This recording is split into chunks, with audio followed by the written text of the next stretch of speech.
Hello everyone. So we're going to start doing our lessons a little bit differently, and we're going to use video because I think that would be a lot easier than looking at worksheets and trying to read the steps. So we are going to kind of use the things that we learned last week to start this week's project. So what did we learn last week? We learned about drawing a cake, a three-dimensional cake, and we had a slice missing from that cake. And in order to make that cake look realistic and three-dimensional, we had to learn a little bit about some difficult things like parallel lines, cast shadows, and shading. I didn't get to see a lot of your cakes, but a lot of you guys actually did have them emailed, the pictures emailed to me, and I really love seeing your work. So if you can, keep sending those emails with pictures of your work, and I can give you some really good feedback. So I really do enjoy seeing what you guys are making at home. So keep those pictures coming. Parallel lines are not easy, especially when you're trying to put them in some kind of a drawing. So we're going to keep practicing that this week with a new project. So this week we're going to incorporate all the things that we learned last week with cast shadow and parallel lines, but this time we're going to make a little farm scene like this. Okay, now this is not done, so I'm just showing you what I started making this week. So you can see I have my little farmhouse here, and then I have a fence, and I have a hill, and I have another hill, and then all the way back in the distance I have another hill and a little tree and a sun. And you can see the sun, that's my light source. So if the sun is over here, the shadows are going this way. So all the things that I would think would create a shadow, I blended really soft shading here. So I have shadows all along my white picket fence, and then here, and then my house has a shadow. So I know you're looking at this and you're like, how am I ever going to draw that? Miss Katzenoff is crazy. But we are gonna do this step by step, and I'm gonna break this down really easily for you guys. Few things I want you to notice before we start and kind of understand before we start is that when something is closer to you, it's bigger, and then the farther away it gets, the smaller and smaller it becomes. So we have that tiny little tree back there because it's very far away. So in order for you to know that that tree was far away, I had to make it really small. If this tree were here, it would be big, right there in the front. Also, the farther away objects get into the distance, the less color you can see and the less detail you can see. So that's why I didn't really make my fence too dark. I kind of made it nice and light to show that it's really fading into the distance. So the lighter and smaller things get, the farther away they look. And that is how you take a flat piece of paper and make it look like it has what we call depth, like it's going into the picture. So today, or this week, we're just gonna draw a few things. We're not gonna do this whole thing. We're gonna draw a hill, and we're gonna draw a house, and we're gonna draw the first fence. And then next week, we will draw the second hill, the third hill, these two fences, and we'll see how it goes. Maybe we'll start talking a little bit about these shadows. And so the reason I didn't color this in with colors is because I think, I'm not really sure that a lot of you have any coloring tools at home. And because of that, this is a really good opportunity to learn about some really good tricks that you can do with just a regular pencil. Okay, so here we go. Okay guys, so here we go. As you're watching the video, you can feel free to pause it so that you can take this step by step. The first thing I ask you to do, just follow along and then pause it, and then you can do the next step.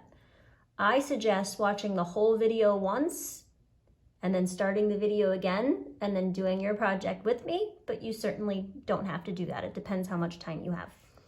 Okay, so the first thing we're gonna do, and make sure guys, like I always say at school, don't push on your pencil and go really, really slow. So we're gonna start over here at one side, and let's say that right about here is halfway up my paper. So we want to be lower than halfway. So we're going to start right about here and go really slow. And you're going to make something that looks like a hill. And as you go out, you're going down. Okay? Okay, now remember those parallel lines that we learned about last week? We're going to be doing a lot more of that when we learn how to build some kind of a farmhouse.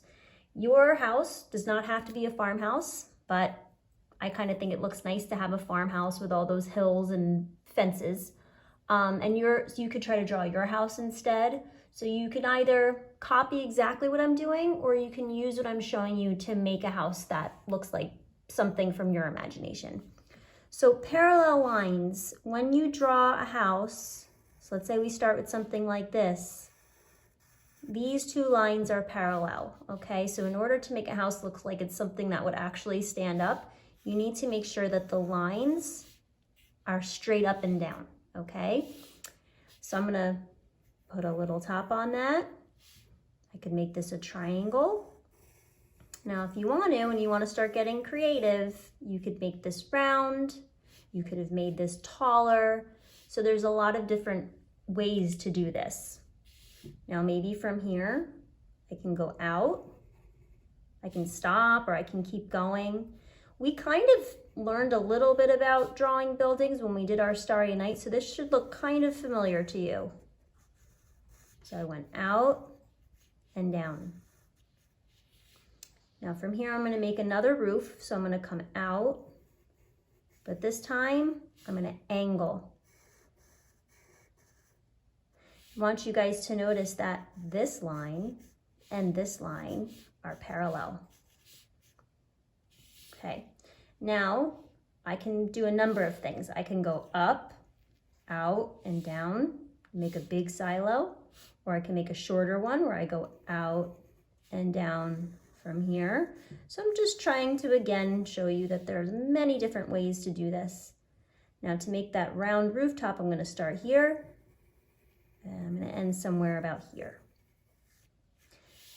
So you could end there, but if you want to get extra crazy, you can keep going and you could make this huge. Okay, but I'm going to stop mine there.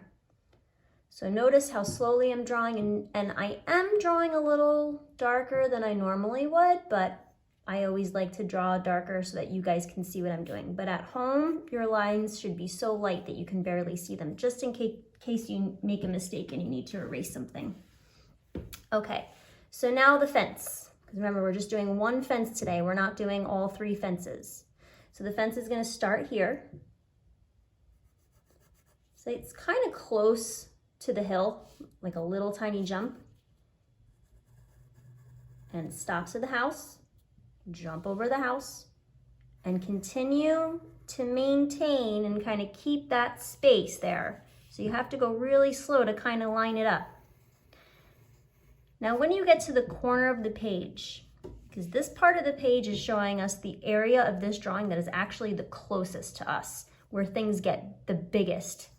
So you want your fence to just get slightly bigger as you get to that corner. So as I go to that corner, I'm going to make the distance between my hill and my fence slightly bigger. So you can see that space, when I start going down to the corner, that space starts growing. Okay, now we're going to make another section of the fence. Again, you have to go slow to keep the space even. Those two lines cannot crash into each other, so nice and slow.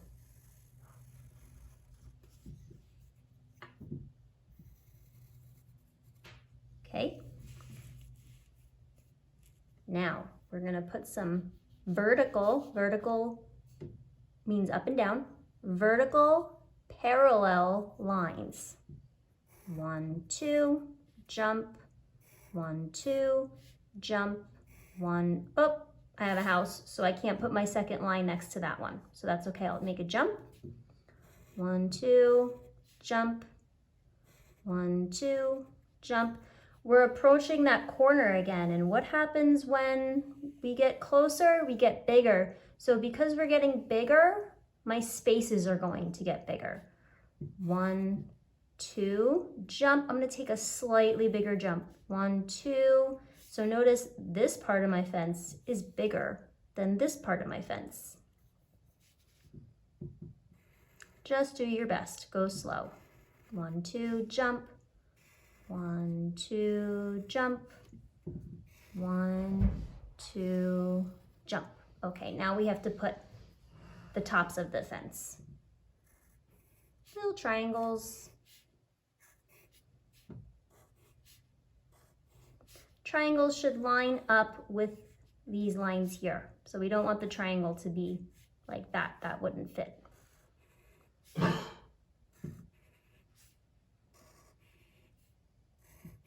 Okay, now you can put some details on your farmhouse. So you could put some doors. You could put some lines on the rooftop. I think in my other drawing I put a little compass, you know, with the directions. Usually you would see kind of a rooster on top of that.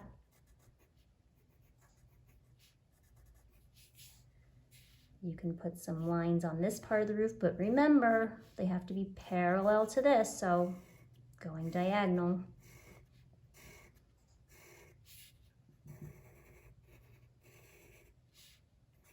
Doorknobs.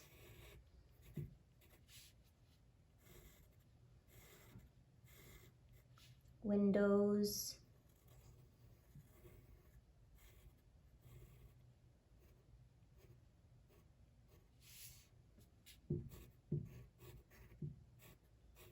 Just take your time, add as much detail as you want. Most important thing, as you guys know, because I always tell you, is going slow. You can add some fun details like this.